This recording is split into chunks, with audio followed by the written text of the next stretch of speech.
والشمس وضحاها والقمر إذا تلاها والنهار إذا جلاها والليل إذا يغشاها والسماء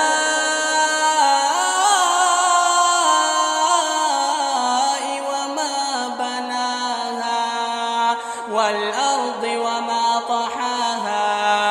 ونفس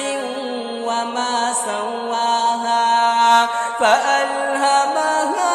فجورها وتقواها قد أفلح من زكاها وقد خاب من دساها كذبت ثمود بطغواها إذ انبعث أشقاها فقال